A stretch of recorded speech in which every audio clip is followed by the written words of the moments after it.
Ladies and gents, all things covered, listeners and viewers, once again, we're right back at you. Another outstanding episode for you guys to dissect, digest, and also talk about and debate as well. You know, I like to call it salon talk for you women of the show. Fans of the show love to talk about what we talk about in salons, and of course, barbershop talk. This guest right now, man, he's back again. I had an opportunity to talk to him a few months ago. Luke Fedlam is our guest, NIL expert, non-agent sports attorney, president of the Anomaly Sports Group, partner and chair of the sports law practice at Porter Wright Law Firm. You can find him on Twitter and Instagram, same name, Luke Fedlam, and also new author, recently published a book, Sports Law, a practical guide to protecting the interests of athletes. Once again, that title, something that hits home to me, a practical guide to protecting the interests of athletes. Listen, if you're in high school, if you're in college, if you're professional, I suggest you guys find a way to get a copy of this book in front of you, because not to mention it's very, very knowledgeable, but this can really be a guide to you when it comes to other things that you're involved in outside of catching touchdown passes, shooting threes, hitting home runs, hitting the tennis ball, whatever it is, whatever your sport of choice is. Right now, this is definitely an ideal guide for you. Luke, like I said, man, it's always a pleasure having you back here. All things covered. Pat Peterson, Bryant McFadden, how you doing? How you feeling? BMac, thank you so much for having me, man. It's great to see you. And man, with an introduction like that, I will come back anytime you want me to.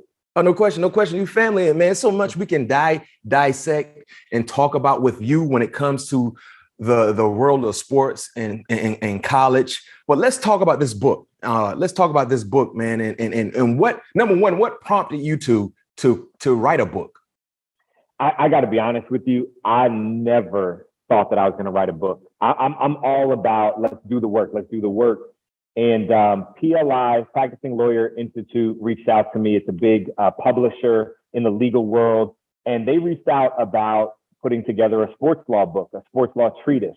And I was like, I'm going to think about it. I'll get back to you. Because at first I was flattered. I was just honored that they would reach out to me about writing a book, because usually authors, they pitch their books to different publishers. And so to have a publisher reach out and ask about me publishing and authoring this book, I had to take a minute to just say, okay, can I do this? So now the timeline was September. This was September of 2020.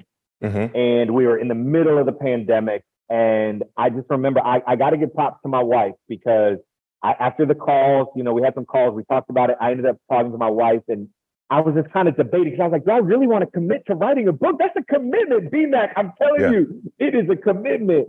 And she said, listen, would you rather read what somebody else writes about protecting athletes, or would you rather share with the world what you do every single day in the efforts that you have to protect athletes? And I said, man, no question. So I made the undertaking, and from September of 2020 until January of 2022, man, I was writing and researching and just putting my thoughts down on paper. So what is it? What was your end goal for the readers that will read your book? What was your end goal and what you want them to get out of reading your book? Absolutely. When I was doing the calls, I was doing Zooms with the publishers, and I was in my home office, and behind me is a bookshelf, and I have a bunch of legal books that I literally have not opened since law school, right? But they look nice, so I have them behind me. And I said to them, I was like, if I do this, I don't want to write a book like this. I don't want to write a book that people are going to put on their shelf and never open or never use. I want a practical guide. I want anyone who picks up this book to take something from it. So whether it's an athlete picking up this book, I want them to look through it and say, okay, here's some ways that I could protect myself if I'm thinking about these different aspects of my professional life. If it's a lawyer who maybe gets an athlete as a client, they've never worked with an athlete before, that they can understand, oh, here's what makes athletes unique in terms of the type of legal services that they need. But then also people in the industry in general can better understand the unique complexities and the challenges that athletes face in their lives, to be able to understand them better and ultimately to be able to protect them. And for me, it's all about education and protection. Mm-hmm. And when it comes to protecting and educating, our collegiate athletes, what advice would you give, let's say, student athletes that are now participating in college athletics when it comes to having other outside interests outside of academics and whatever sport you participate in? How can they initiate those interests from being an interest to becoming a reality? Listen, I think number one, it starts with education. I'm probably going to say the word education 50 million times on this conversation with you because it's that important. And what I mean by that is become a student of what it is that you want to do. If you're a student athlete and you want to get involved in name, image, and likeness, and you want to get into promoting brands, well, be a student of that. Understand, what are other athletes doing? What are pro athletes doing? What are successful athletes doing when doing that? Look at their social media. Look at their presence and their brand presence and understand that. Look and see if there are certain companies that you want to work with. Look and see, who does that company currently work with? And not necessarily what athletes do they work with, but what spokespeople do they have? And if they don't have any athletes, understand what's the connective tissue that connects all of the different brand ambassadors or brand representatives that they have, and then go pitch them on why you as an athlete are uniquely positioned to achieve whatever their goals as a company are. So many companies put online what their missions are and what they're all about, what their impact in the community that they want to have. Understand that. Be a student of that. Don't just expect that money is going to fall from the sky as a student athlete. If you really want to make a business out of this, right? If you want to make a business out of this, then you got to put in some of that business work. Be that CEO, go investigate, do your research, have professional conversations, and watch things take off. And I like to say, to add to what you just stated, which was phenomenal, by the way, as a student athlete, the reason why you got an opportunity to participate for whatever university you're participating with is because you worked hard, you studied. You did everything that you needed to do mentally and physically for you to get that opportunity to be at that university. When it comes to other interests that you're involved in that you would like to be a part of, you have to do the same thing. It's the same mindset, mindset. Yes. Attack that interest the same way you attack covering wide receivers on the football field, the same way you attack, trying to hit a birdie on a golf course. Whatever sport you're participating in, it takes the same mindset. It takes the same dedication when it comes to other interests. And that's something that I wish I would have done. I would have been more a part of when I was at Florida State. You know what I mean? I got my degree in computer graphic design. I wanted to create video games. My ideal job was working for EA Sports. I wanted to be one of the creators or designers for Madden. Yes. Right? So while I was at Florida State getting my degree, I really wish I would have been more vocal to the powers that be, people that was around the football program that had resources that can connect me to individuals that might be associated with EA Sports. So now on certain times in my summertime, when I still have eligibility and I'm not a senior, I can go ahead and maybe start interning, building that relationship. Now get this, I got drafted. So I went on to the NFL, but yet and still that could have been a relationship that already had in place. So whenever my playing days was over, even while I was still playing, still tapping in with EA Sports, tapping in with them and letting them know what players are talking about in the locker room, what could make the game better. Come on. And that could have been an avenue for me outside of the media thing that I'm doing now, another avenue for me. So I'm just speaking from experience, and Luke is speaking from a professional standpoint. So for all you athletes that are listening to us or watching us on YouTube, please start finding a way to tap into whatever your outside interest is while you're still there, because it's always good to prepare for the end in the beginning. I just said that. I do a lot of speaking engagements with NFL teams and their rookies in particular, and been with about 7 or 8 different teams and their rookies. And that's one of the things that I try to say every single time. I hope that their career is as long as possible. I hope that it's decades. I hope it's years and years and years. But we know that's not the statistics, right? We know how quick it is. And so you have to start preparing for life after sport, like day one. And here's what makes name, image, and likeness so unique. Name, image, and likeness creates that opportunity for student athletes to do exactly what you just talked about, which is build relationships, maybe get an internship or at least a shadowing experience, do a deal with a company that interests you, and then actually build a relationship with them. Don't look at it as a transaction, right? Absolutely. Don't get me wrong. Take that money, right? Take the payment, but then make sure that you spend the time getting to know who they are. How did they get there? What do they do? Is there any way I could come spend a day with you and just shadow you and see what you do and build that relationship, make some more connections? That creates so much opportunity for student athletes after sports come to an end.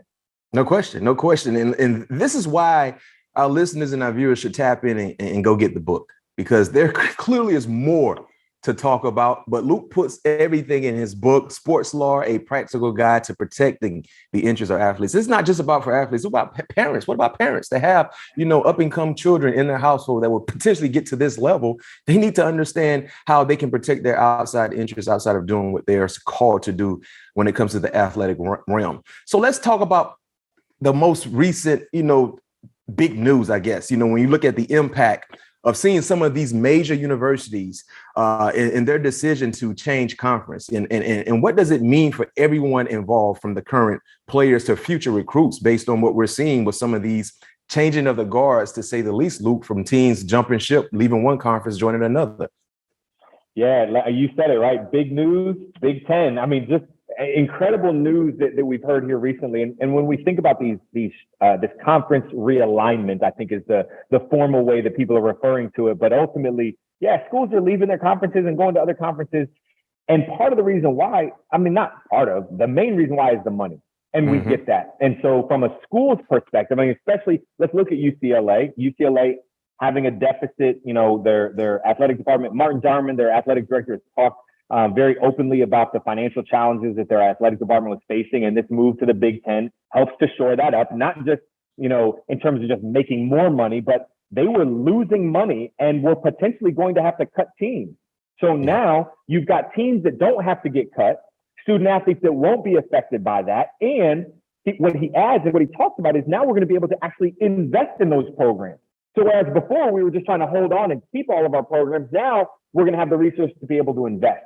So that impacts the student athlete. But the other thing, and we've been talking about name, image, and likeness. We've had these conversations. I've been asked recently, did name, image, and likeness have anything to do with this move, right? This move for USC and UCLA going to the Big Ten? And no, the answer to that is no. I am 100% positive that it was focused on media deals and money coming into the institutions. However, for student athletes, name, image, and likeness, now this is an interesting move, because now, if you're a player if you're a student athlete at UCLA or USC, and in 2024, potentially as early as 2024, you're entering the Big Ten, the eyes on you now are much different than what it was just in the Pac-12. Right now, you've got the Big Ten that stretches from LA to New York, the New York market with Rutgers. You've also got Northwestern in the Chicago market. So three of the biggest media markets now you as a student athlete are going to have exposure to. And I know we talk a lot about football, and I think obviously we know how football drives a lot of these moves. But if you're a football player doing name, image, and likeness, and now you have exposure to three of the biggest media markets in the country and potentially the world, that is a big deal. So student athletes are going to benefit and have opportunities because of this. And last question regarding this realignment, when you look at some of the schools, most notably UCLA and USC leaving the Pac-12, going to the Big Ten, what would be your percentage, right? Everything right now is like, we all are waiting to see what happens with Notre Dame. And my analogy, when you talk about Notre Dame, I'm saying Notre Dame is like the Kevin Durant of the realignment situation.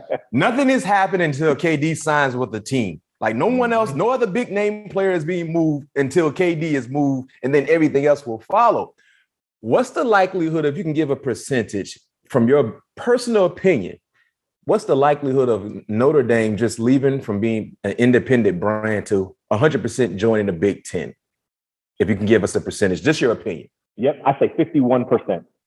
That's fair. And the reason I say that is because I really call it a toss-up, because there's such benefit in terms of their history of remaining an independent and having their own kind of deal with NBC and all that they have from that perspective. But I tip the scales and I give it that 1 extra percent to say it's not just a 50-50, it's 51, because I think that the money becomes just too big to say no to. And their AD has talked historically about how they would only make a move if they felt like they had to from a financial perspective. It was an opportunity they just couldn't pass up, things along those lines. And I think what the Big Ten has done recently, I think Notre Dame aligns with the Big Ten in a way that I think helps them maintain kind of their prestige as an academic institution, helps them to, be able to earn compensation in new ways. I put them at 51%. I wouldn't be surprised 2 years from now if they're still an independent. And I also wouldn't be surprised if 2 months from now they're part of the Big Ten. That's fair. So, Luke, we last spoke when the NIL world was just about 8 months old, right? Yeah. But now we've passed the 1 year anniversary of the NIL being in existence. What are your biggest takeaways from the past 12 months regarding the NIL world? Yeah, I think if I had to put, my biggest takeaways into one word, it's innovation. And I think what we're seeing are student athletes realizing more and more. Like it's almost like, how you made the analogy, right, of Kevin Durant. I'm going to make the analogy here. It's almost like PTSD, right? Like in a way of like student athletes forever it's been hammered home. Don't take benefits. Don't take any money. Don't do this. Don't do that. And now all of a sudden in one day, July 1st of 2021, it's like, the switch is flipped and it's like, hey, go make money. And I think that for the first few months, student athletes were like, are you sure? Are you sure we're not going to get in trouble? Are you sure it's okay? How do we do this? What do we do? And I think now, from where we were 8 months ago, even to where we are today, we have seen numerous name, image, and likeness collectives pop up at schools all across the country. We've seen numerous, over the past 4 months, we've seen numerous big dollar deals to be announced on name, image, and likeness opportunities for student athletes. So we've seen a lot of new ways that student athletes are getting involved, but the innovation piece, I think, goes both ways. We're seeing student athletes engage in new ways on things like NFTs, on things like crypto, on things like new business opportunities, new business ventures, reaching out proactively to brands to engage with brands in this space. So student athletes are becoming more innovative, but schools also. Schools, I think, have come to the realization that Congress is not going to do anything from a national standard perspective anytime soon. The NCAA is hands off when it comes to name, image, and likeness, basically telling schools, follow your state law if you have a state law. And so schools, we've seen some schools in certain states basically lobby with their state legislature to repeal state laws that was put into place last year so that they could have more freedom and flexibility to work with their student athletes and engage with their student athletes in new ways. So I think innovation is really the biggest takeaway that we've seen from the student athlete perspective and from the institution perspective. Another thing I would like to hit on with you, something that you emphasized, the word educating, right? Education is such a crucial aspect of NIL. But are there any clear cases of student athletes not having the right type of education and ending up in the wrong deals? Are there any cases of that you can share with us when some kids might not be as educated as they need to be, and they might get caught up in the wrong deal? Yeah, there are a few. A couple that just come to mind off the top of my head. One is I had someone reach out. I was speaking at the Black Student Athlete Summit on name, image, and likeness, and this is the 7th annual, I believe, Black Student Athlete Summit, and it's a great gathering of folks, of student athletes and athletic administrators, and someone came up and talked about how their entire team, and I won't go into details on who and what team, but this entire team was sold by a marketing agent about how they were going to go out and find them deals and everything. And the marketing agent was charging 40% of deals. Now, this to me, this is the issue. This is why I get so fired up and passionate about educating athletes, because if you don't know what's normal in the marketplace, it's so much easier to be taken advantage of.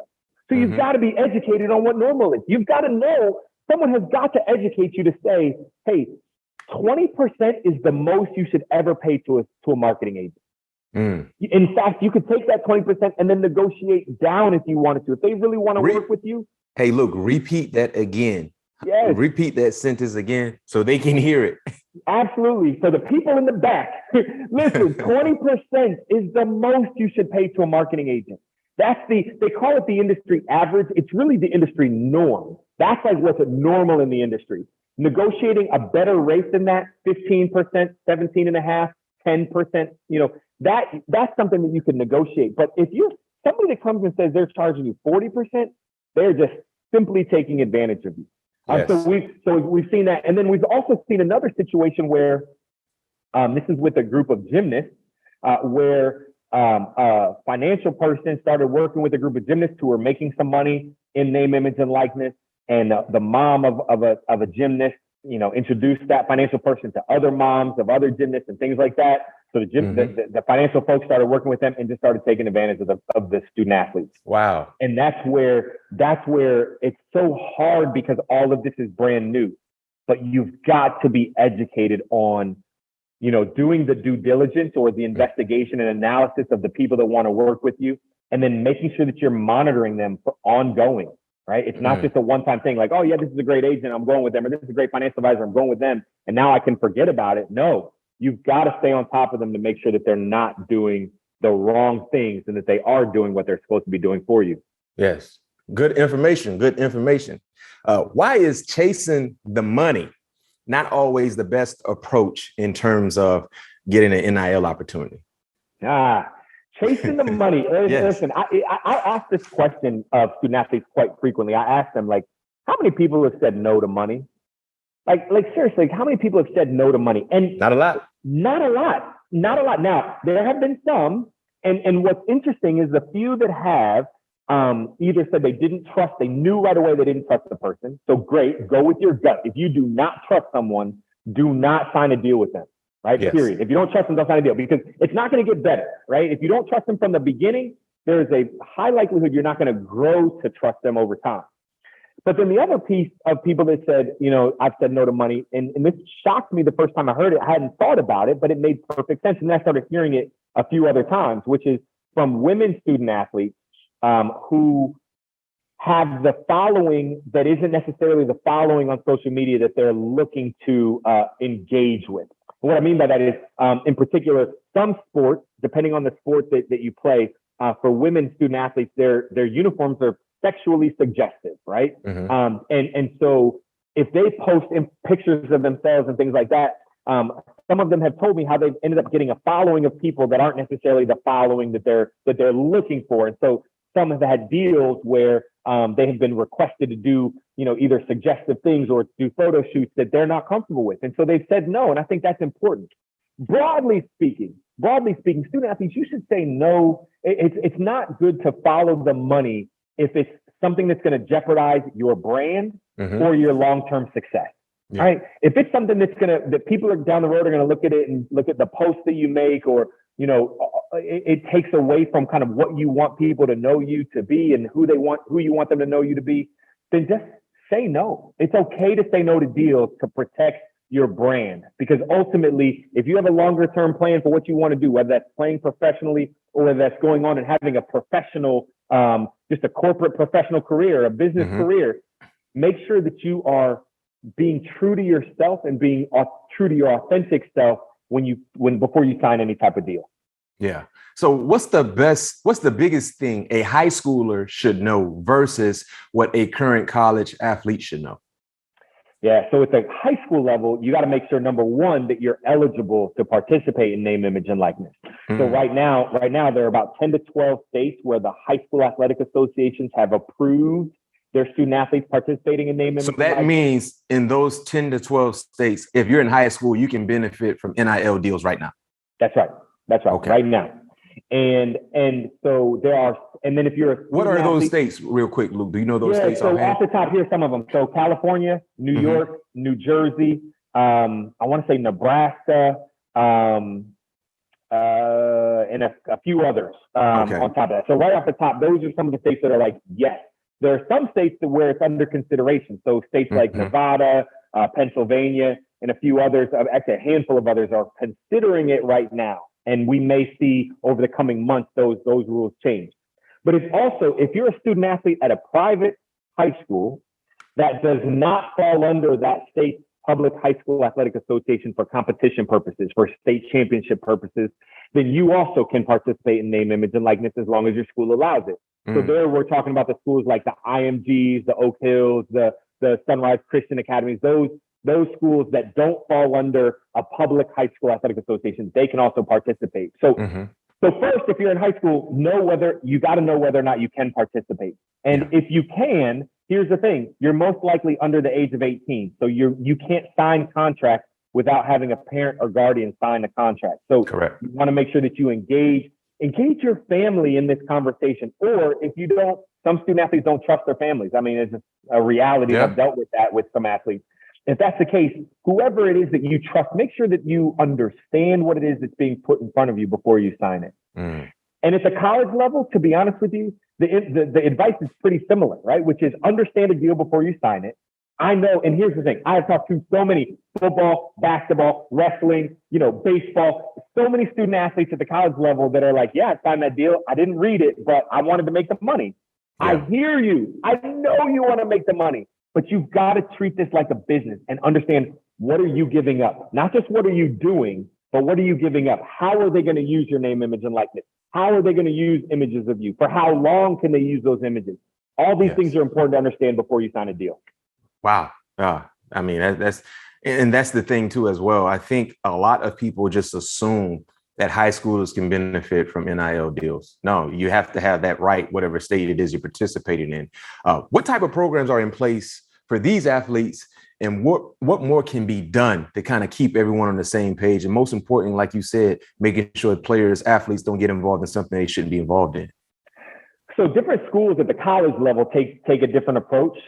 We work with, like you said at the beginning, founded Anomaly Sports Group, anomalysportsgroup.com. We just focus on educating groups of athletes, work at the NFL level, work with colleges all across the country. And so some schools are engaging outside third parties to come in and give that real world practical education.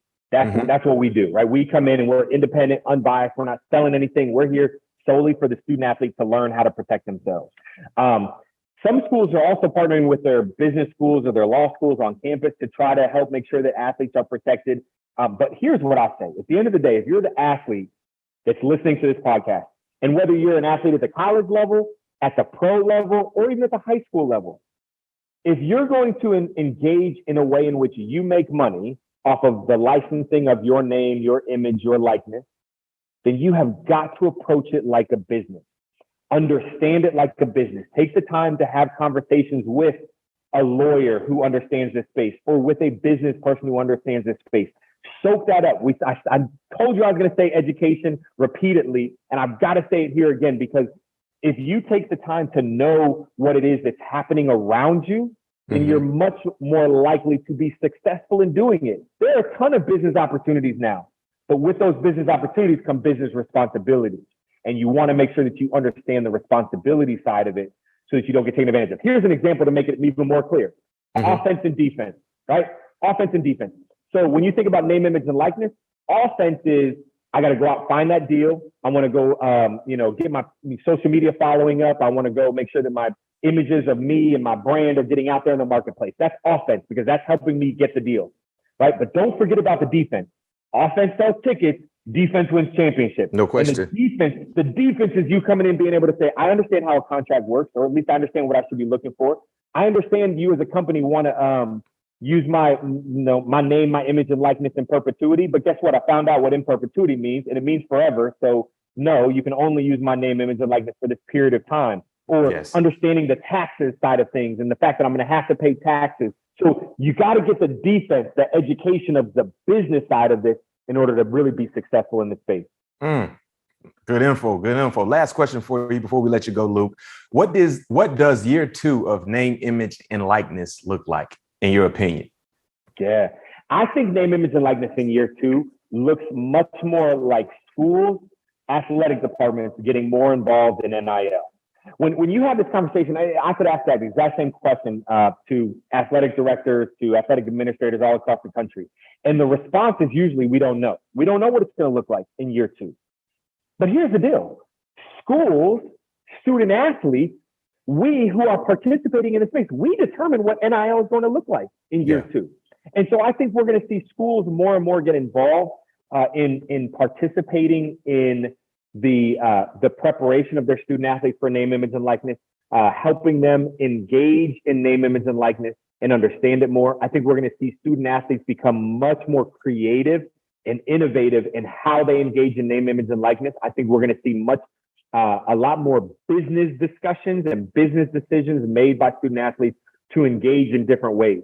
The idea that you have the ability to earn compensation from the licensing of your name, image, and likeness as a college student athlete, it opens so many doors. Yes, you can put money in your pocket, but like you were saying earlier, BMac, you also have the opportunity to then set yourself up with relationships that will help you, experiences that will help you, right? People who can help you as you navigate life after college, whether that's even going through the pros, right? Or whether that's entering the working world. These relationships that you build now with name, image, and likeness can help set you up for success long-term. Ah, good information. Usually I don't go to buffets as an adult. When I was a child, I used to love buffets, but this was all you can eat right here. This is all you can eat. You pay one price, you can eat as much as you can handle. And that's what Luke Fedlam was able to provide for you guys today and you girls today as well. Luke, for the individuals that are listening to us or watching us on YouTube, if they want to get more information about what you do as an individual or the companies that you're associated with, where can they find out how to get in contact with you and the services that you provide? Absolutely. You can follow me on social media. You can shoot me DMs. My social media handle at Luke Fedlam. So LukeFedlam. You can find me. And honestly, this sounds so arrogant, BMac, and I don't mean it to be arrogant, but if you Google my name, because I have such a unique last name, right? Fedlam, and there's not that many of us.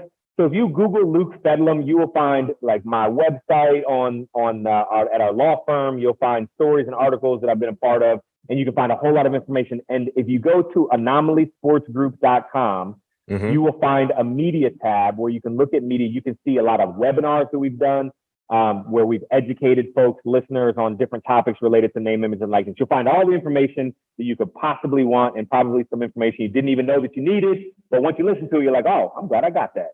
No doubt. And last thing for you, Luke, your book, Sports Law, a practical guide to protecting the interests of athletes. Where can they find that? Where can they go get it?